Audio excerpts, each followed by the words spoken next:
अरबी की एक पुरानी कहावत है, आदमी वक्त से डरता है और वक्त पिरामिड से डरता है। तभी तो 4,500 से ज्यादा साल गुजर गए, लेकिन गीजा का ग्रेट पिरामिड वक्त की मार झेलते हुए जैसा का तैसा खड़ा है। इतने लंबे समय में वक्त भी इसका कुछ नहीं बिगाड़ पाया।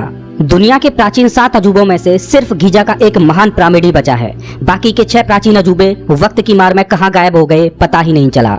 जब भी हमें अपनी आधुनिक टेक्नोलॉजी पर घमंड हो तो हमें वक्त में एक बार पीछे मुड़कर गीजा के इस महान पिरामिड को जरूर देखना चाहिए। क्या हमने अपनी आधुनिक टेक्नोलॉजी से ऐसा कुछ बनाया है जो बिना किसी मेंटेनेंस के गीजा के इस महान पिरामिड की तरह 4,500 सालों तक वक्त की मार झेल पाए? नमस्कार दोस्तों, मैं हूं श्याम तोमर, आपका स्वागत करता हूं इस वीडियो में। यूं तो पृथ्वी पर जगह जगह पिरामिड्स मौजूद हैं, लेकिन गीजा का ग्रेट पिरामिड रहस्यों से भरा पड़ा है। ग्रेट पिरामिड के रहस्यों ने वैज्ञानिकों को भी हैरान कर रखा है और ये प्राचीन काल के 7 अजूबों में से एक है। दरअसल इजिप्ट में गीजा के कायरो शहर के पास 3 पिरामिड्स का एक समूह है, जिनमें से एक है the great pyramid. Great pyramid इन तीनों में सबसे बड़ा और सबसे पुराना है। इसे खुफू का पिरामिड भी बोला जाता है। इन तीनों पिरामिड्स के साथ ही यहाँ पर मौजूद है ग्रेट स्फिंक्स ऑफ गीजा। ये एक मिथिकल क्रिएचर है जिसका सिर इंसान का है और धड़ शेर की तरह। ऐसा लगता है जैसे ये इन तीनों पिरामिड्स की रखवाली कर रहा हो। चलिए अब जानते हैं कि इन विशाल स्ट्रक्चर्स में वो कौन से रहस्य हैं जो वैज्ञानिकों को परेशान करते हैं। Perfect geometry and geography. इस ट्रायंगल को देखिए, ये बिल्कुल पिरामिड के आकार का ही है। इसकी एक साइड इस मिथिकल क्रिएचर यानी स्फिंक्स के सिर से गुजरती है। अगर हम ग्रेट पिरामिड के आधार की आउटलाइन बनाएं और उसको राइट साइड में खिसका के पिरामिड के आधार के एक साइड में अलाइन कर रहे हैं और इस बॉक्स से एक सीधी रेखा मिथिकल क्रिएचर तक खींचें तो वो भी इस स्फिंक्स के सिर से गुजरती है। और अगर ग्रेट पिरामिड और इसके पास मौजूद दूसरे पिरामिड के सेंटर पॉइंटों से गुजरने वाला इस तरह से एक सर्किल खींचें तो वो भी स्फिंक्स के सिर से होकर गुजरता है। क्या ये एक इत्तेफाक है या प्राचीन मिस्रवासियों ने ये जानबूझकर बनाया? ग्रेट पिरामिड को अंतरिक्ष में मौजूद नक्षत्र यानी स्टार कॉन्स्टलेशन को ध्यान में रखते हुए बनाया गया है। अगर ग्रेट पिरामिड के चारों कोनों को देखा जाए तो ये अंतरिक्ष में मौजूद 4 नक्षत्रों को दर्शाते हैं और ये नक्षत्र हैं वृष, सिंह, वृश्चिक और कुंभ। ग्रेट पिरामिड 2 परफेक्ट एक्सिस पर बना है जो पिरामिड से इस तरह से गुजरती हैं। एक्वेरियस लियो एक्सिस पर स्फिंक्स बना है जो कि सिंह नक्षत्र की ओर है। क्या ये भी एक इत्तेफाक है? क्या आपको पता है कि अगर आप वर्ल्ड का मैप लो और उसमें पृथ्वी का सेंटर निकालो तो वो कौन सी जगह होगी? ये एक इत्तेफाक है या सोची समझी प्लानिंग मुझे नहीं पता, लेकिन अर्थ का सेंटर वही है जहाँ गीजा का ग्रेट पिरामिड बना है। अब ये सोचने वाली बात है कि हमें कुछ सदी पहले ही पता चला है कि पृथ्वी गोल है। उससे पहले तो यही माना जाता था कि पृथ्वी फ्लैट है। तो आखिर आज से 4,500 साल पहले प्राचीन मिस्रवासियों को कैसे पता चला पृथ्वी के सेंटर का? क्या उनकी टेक्नोलॉजी काफी एडवांस थी या इसके पीछे किसी बाहरी सभ्यता का हाथ था? ग्रेट पिरामिड के इत्तेफाक यहीं खत्म नहीं होते। पिरामिड को इस तरह से बनाया गया है कि ये चारों दिशाओं को दर्शाता है और इसका एक सिरा नॉर्थ पोल को अलाइन करता है।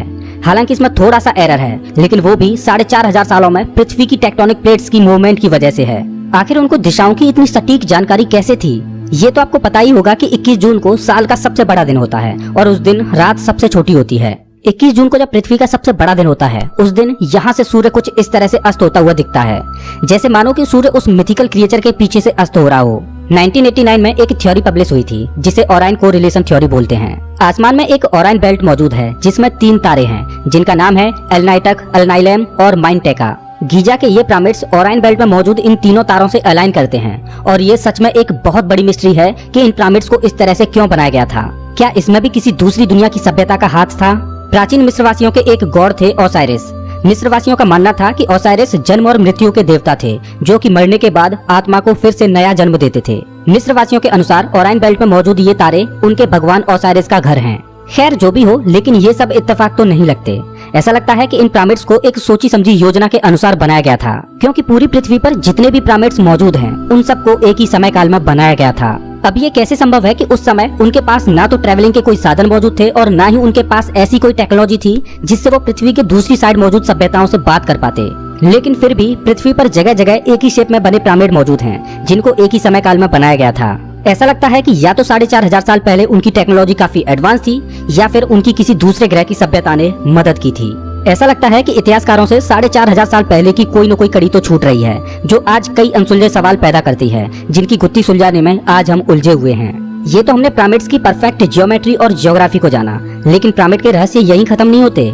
वैज्ञानिकों को पिरामिड्स के बारे में जो सवाल असमंजस में डालते हैं उनमें से पहला है कि आखिर पिरामिड्स को क्यों बनाया गया था? क्या ये मिस्रवासियों के राजाओं के मकबरे हैं? क्या इनमें उस समय खाने पीने के सामानों को संरक्षित किया जाता था? क्या ये उस समय के किसी साइंस एक्सपेरिमेंट का हिस्सा थे? क्या ये किसी तरह के पावर हाउस थे? ऐसे सवाल तो बहुत हैं, लेकिन सटीक जवाब कोई भी नहीं। लेकिन एक आम धारणा के अनुसार प्राचीन मिस्र में मरे हुए मनुष्यों को जलाने की प्रथा नहीं थी। वहाँ मृत शरीर को एक लेप चढ़ाकर मम्मी बनाकर कब्र में रखने की रिवाज थी। उस लेप की वजह से वे हजारों सालों तक सुरक्षित रह सकते थे। दरअसल प्राचीन मिस्रवासी ऐसा इसलिए करते थे क्योंकि उनका मानना था कि मरने के बाद भी इंसान का जीवन चलता रहता है। इसी वजह से उनके शवों के साथ वे लोग खाने पीने की वस्तुएं, कपड़े, गहने, बर्तन, हथियार, जानवर, वो सारी चीजें जो जीवन यापन के लिए जरूरी होती हैं, वो सब उनके साथ रखते थे।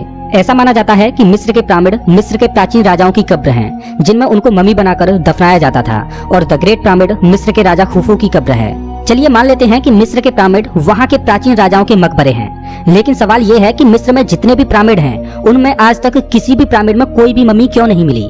मम्मी तो छोड़ो, वहाँ पर आज तक कोई भी ताबूत नहीं मिला। इससे ये तो साबित होता है कि पिरामिड्स मकबरे तो नहीं हैं, बल्कि वो कुछ और ही हैं और उनको बनाने के पीछे कुछ और ही मकसद था। जितना ये सवाल रहस्यमयी है कि आखिर पिरामिड्स को क्यों बनाया गया था, उससे भी कहीं ज्यादा रहस्यमयी सवाल है कि आखिर पिरामिड्स को कैसे बनाया गया था। और इस सवाल का जवाब हमारे पास आज भी नहीं है कि आखिर पिरामिड्स को कैसे बनाया गया था, क्योंकि भव्य पिरामिड का निर्माण उस दौर में हुआ था जब ना तो पहिए का आविष्कार हुआ था जिससे भारी भरकम पत्थरों को एक जगह से दूसरी जगह पर आसानी से पहुंचाया जा सके, और ना ही उस समय लोहे जैसी किसी धातु की खोज हुई थी जिनसे बने औजारों से वो भारी भरकम पत्थरों को काट सकते और तराश पाते। लेकिन प्राचीन मिस्रवासियों ने उस समय बिना किसी धातु के औजार के उन पत्थरों को कैसे काटा होगा, कैसे उनको तराशा होगा, उन्होंने बिना पहिए के उन पत्थरों को एक जगह से दूसरी जगह कैसे पहुंचाया होगा। मैं आपको बता दूं कि ग्रेट पिरामिड का वजन 57,50,000 टन है। आपकी तुलना के लिए बता दूं कि आज की आधुनिक इमारत बुर्ज खलीफा का वजन महज 5 लाख टन है, तो आप अंदाजा लगा सकते हो कि कितना भारी है ग्रेट पिरामिड। आपको बता दूं कि आईफेल टावर के बनने से पहले तक ग्रेट पिरामिड इंसानों द्वारा बनाई गई दुनिया की सबसे ऊंची इमारत थी। ये पिरामिड 450 फीट ऊंचा है और इसका आधार 13 एकड़ में फैला है। आपकी तुलना के लिए बता दूं कि इसका आधार 16 फुटबॉल मैदानों जितने एरिया में फैला है। इसमें 23 लाख से ज्यादा चूना पत्थरों का इस्तेमाल किया गया है, जिनका वजन 2700 किलोग्राम से लेकर 80,000 किलोग्राम तक है। अब सवाल ये है कि इतने भारी पत्थर बिना किसी क्रेन के इतने ऊपर कैसे पहुंचाए? आम धारणा के अनुसार ऐसा माना जाता है कि ग्रेट पिरामिड का निर्माण 20 सालों में पूरा हो पाया था और भारी भरकम पत्थरों को पहाड़ों से काटकर लकड़ियों और रस्सियों से खींचकर लाया गया था। लेकिन अगर पिरामिड को ऐसे ही बनाया गया था तो उनके पास सिर्फ 2.5 मिनट होता था, जिसमें किसी पत्थर को पहाड़ से काटने, उसका वहां से मरुस्थल तक लाने और उस पत्थर को तराशने और फाइनली उस पत्थर को इतनी ऊंचाई पर लगाने में। ऐसा माना जाता है कि पिरामिड में लगे पत्थरों को 500 मील दूर से लाया गया था। ये सोचने में बड़ा ही साइंस फिक्शनल लगता है कि सिर्फ 2.5 मिनट में ही इतने भारी पत्थर को काटने, लाने, तराशने और ऊपर चढ़ाने का काम किया जाता था। तब जाके 23 लाख पत्थरों को 20 साल में इस पर चढ़ाया गया होगा। अनबिलीवेबल। बिना किसी एडवांस टेक्नोलॉजी के ऐसा कर पाना असंभव है। या तो उनकी टेक्नोलॉजी हमसे कहीं ज्यादा एडवांस थी या इनको बनाने के पीछे किसी दूसरे ग्रह की इंटेलिजेंट सभ्यता का हाथ था। खैर जो भी हो, उनके पास कोई न कोई ऐसी तकनीक तो जरूर थी जो आज हमसे छिपी हुई है। अद्भुत इंजीनियरिंग। गीजा का ग्रेट पिरामिड बेमिसाल इंजीनियरिंग का सबूत है। इसकी झुकी हुई त्रिकोणीय दीवारें जमीन से 52 डिग्री का एंगल बनाती हैं। इसके कमरे इतने कुशलता से बने थे कि अंदर जाने का कोई रास्ता न था। पिरामिड में जगह जगह पर टनल्स बने हुए हैं, लेकिन ये टनल क्यों बने हैं ये कोई नहीं जानता। पहले ऐसा माना जाता था कि इनको वेंटिलेशन के लिए बनाया गया होगा, जिससे इसमें हवा आसानी से आ जा सके। लेकिन जब इन टनल में रोबोट के द्वारा देखा गया तो पाया कि टनल तो बंद हैं। मतलब इसमें मौजूद टनल्स का इस्तेमाल वेंटिलेशन के लिए तो नहीं, लेकिन किसी खास मकसद के लिए किया गया होगा। ग्रेट पिरामिड में अभी तक केवल 3 चैम्बर्स को ही खोजा जा सका है। ऐसा नहीं है कि इसमें केवल 3 ही चैम्बर हैं, इसमें और भी चैम्बर्स मौजूद हैं, लेकिन हमने अभी तक इसके सिर्फ 3 ही चैम्बर्स को डिस्कवर किया है, जिसमें सबसे नीचे वाला है बेस चैम्बर, बीच वाला है क्वींस चैम्बर और सबसे ऊपर वाला है किंग्स चैम्बर। ग्रेट पिरामिड की उत्तरी और दक्षिणी दीवारों पर 2 छोटे छोटे शाफ्ट बनाए गए हैं, जिसमें दक्षिणी दीवार की शाफ्ट ओराइन बेल्ट की ओर है और उत्तरी शाफ्ट रैंडमली उत्तर दिशा के आसमान में है। 2011 में क्वींस चैम्बर में एक रिमोट कंट्रोल कैमरा को भेजा गया तो उसने देखा कि सामने रास्ता बंद है, लेकिन सामने मौजूद पत्थर में एक मेटल की इस तरह की पिन लगी हुई थी। वैज्ञानिकों को लग रहा था कि इसके पीछे एक और चैम्बर हो सकता है। जब उन्होंने उस पत्थर में एक छोटा सा होल किया जिसमें से एक छोटे रोबोट को भेजा गया तो रोबोट में लगे कैमरे ने एक फोटो खींचा जो अभी आप अपनी स्क्रीन पर देख सकते हो।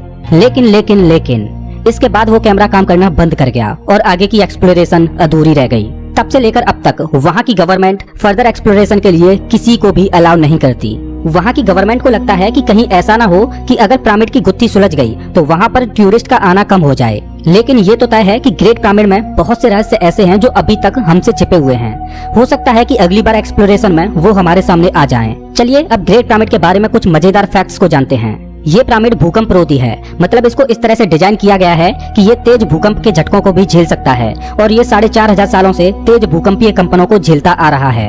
ऐसी शॉक प्रूफ टेक्नोलॉजी आज से 4,500 साल पहले असंभव लगती है। सिर्फ भूकंप ही नहीं बल्कि इसके पत्थरों को इस तरह से लगाया गया है कि ये हीट एक्सपेंशन को भी झेल सकते हैं। हैरानी की बात यह है कि इसमें पत्थरों के बीच जॉइंट इस तरह से लगाए गए हैं जिनमें एक ब्लेड को भी नहीं घुसाया जा सकता। अकेला ग्रेट पिरामिड ही रहस्यमय नहीं है, बल्कि उसके पास बना ये mythical creature the great sphinx भी बहुत से रहस्यों को दबाए हुए है। अगर इतिहास की कोई सबसे बड़ी मूर्ति है तो वो यही है, जो कि 73.5 मीटर लंबी है और ये 20 मीटर ऊंची है। आपको जानकर हैरानी होगी कि इसको पिरामिड की तरह अलग अलग पत्थरों से नहीं बल्कि एक ही बड़े पत्थर में से इस मूर्ति को तराशा गया है। दरअसल पिरामिड का रेगिस्तानी इलाके में होने की वजह से हजारों सालों से ये मूर्ति रेत में दफन थी। जमीन पर सिर्फ इसका ऊपरी सिरा ही दिखाई देता था, लेकिन साल 1900 में इसके आसपास से रेत को हटाया गया और इसकी पूरी शेप लोगों के सामने आई। साल 1995 में जब इस स्टैचू को रिनोवेट किया जा रहा था, तब वर्कर्स ने एक्सीडेंटली इसके नीचे टनल्स को डिस्कवर किया जो कि सीधे इसके नीचे जा रहे थे। ऐसा माना जाता है कि जब इस स्टैचू को बनाया गया होगा तब ये कुछ ऐसा दिखता होगा, लेकिन हजारों सालों से आए कुछ बदलावों की वजह से ये कुछ ऐसा हो गया है। आपको जानकर हैरानी होगी कि ग्रेट पिरामिड के अंदर एक नेचुरल एसी है, मतलब इसके अंदर साल के 12 महीने 20 डिग्री सेल्सियस तापमान बना रहता है। जैसा कि हम जानते हैं कि गीजा का पिरामिड रेगिस्तानी इलाके में बना है जहां भीषण गर्मी रहती है, लेकिन फिर भी इसके अंदर का तापमान आइडियल रहता है। क्या आपको पता है कि 12वीं सदी के अंत में इजिप्ट के एक सुल्तान अल अजीज ने गीजा के पिरामिड्स को तोड़ने की कोशिश की थी। अब ये तो सुल्तान ही जाने कि वो ऐसा क्यों करना चाह रहा था, लेकिन लगातार 8 महीनों तक जिन वर्कर्स ने पिरामिड्स को तोड़ने की कोशिश की थी, उन्होंने 8 महीनों में इस पिरामिड को इतनी क्षति पहुंचाई थी। वो मुश्किल से एक दिन में 1 या 2 पत्थर ही निकाल पाते थे। फाइनली 8 महीनों बाद हार मानकर अल अजीज ने अपना फैसला बदल दिया और पिरामिड को तुड़वाना बंद कर दिया। आपको बता दूं कि ये पिरामिड ग्रेट पिरामिड के पास बना छोटा वाला पिरामिड है। वैसे अच्छा हुआ कि अल अजीज ने अपना फैसला बदल दिया, नहीं तो उसका सारा जीवन निकल जाता, लेकिन फिर भी ये पिरामिड्स टूटने वाले नहीं थे। हालांकि उसकी इस कोशिश ने मेनकायर के पिरामिड पर ये बड़ा सा गड्ढा बना दिया। Power plant theory. पिरामिड्स पर दी गई एक मॉडर्न थ्योरी के अनुसार ऐसा माना जाता है कि पिरामिड का इस्तेमाल इलेक्ट्रिसिटी बनाने में किया जाता था। इस थ्योरी के अनुसार ये कोई मकबरे नहीं बल्कि बड़े बड़े पावर प्लांट थे जिनसे इलेक्ट्रिसिटी जनरेट की जाती थी और इस इलेक्ट्रिसिटी का उपयोग पूरे मिस्र में किया जाता था। इजिप्ट में एक मंदिर है जिसका नाम है डेंडेरा लाइट कॉम्प्लेक्स। ये इजिप्ट के सबसे रहस्यमय मंदिरों में से एक है। वैसे तो इस मंदिर में काफी रहस्यमयी आर्ट छिपी हुई है, उन्हीं में से एक है ये आर्ट। इसे डेंडेरा लाइट बोला जाता है। ये तस्वीर देखने में आधुनिक लाइट बल्ब की तरह दिखती है। अगर ये एक लाइट बल्ब की तस्वीर है तो डेफिनेटली प्राचीन इजिप्ट में इलेक्ट्रिसिटी मौजूद थी, जो कि बड़े बड़े पावर प्लांट यानी पिरामिड से आती थी। क्या पिरामिड्स का निर्माण इलेक्ट्रिसिटी को जनरेट करने के लिए किया गया था? Erich von Daniken theory. Erich von Daniken ने एक किताब लिखी थी जिसका नाम था चैरियट्स ऑफ द गॉड्स। इस किताब में एरिक वॉन डैनिकन ने एक अलग ही थ्योरी दी थी। एरिक के अनुसार पिरामिड्स का निर्माण इंसानों ने नहीं बल्कि दूसरे तारामंडल से आए परग्रही जीवों ने किया था। एलियंस ने ही अपनी एडवांस टेक्नोलॉजी के द्वारा परफेक्ट ज्योग्राफी और ज्योमेट्री को देखते हुए अपनी आधुनिक मशीनों से इन पिरामिड्स का निर्माण किया था। दरअसल इतने भारी भरकम पिरामिड्स एलियंस की वैज्ञानिक परीक्षण करने के लिए प्रयोगशालाएं थीं, जिनमें वो अपने वैज्ञानिक परीक्षण करते थे। वैसे पिरामिड्स के बारे में थ्योरी तो बहुत हैं और सभी थ्योरी सुनने में बहुत मजेदार लगती हैं, लेकिन कौन सी थ्योरी सच है ये कोई नहीं जानता। कोई नहीं जानता कि पिरामिड्स को आखिर क्यों बनाया गया था। कोई नहीं जानता कि आखिर पिरामिड्स को कैसे बनाया गया था। 4,500 सालों से खड़ी ये विशाल इमारत अपने अंदर कितने रहस्यों को दबाए है ये कोई नहीं जानता, लेकिन हम उम्मीद करते हैं कि भविष्य में हम इन सभी गुत्थियों को सुलझा लेंगे। दोस्तों, पिरामिड्स के बारे में आपके क्या विचार हैं प्लीज कमेंट बॉक्स में जरूर बताएं। अगर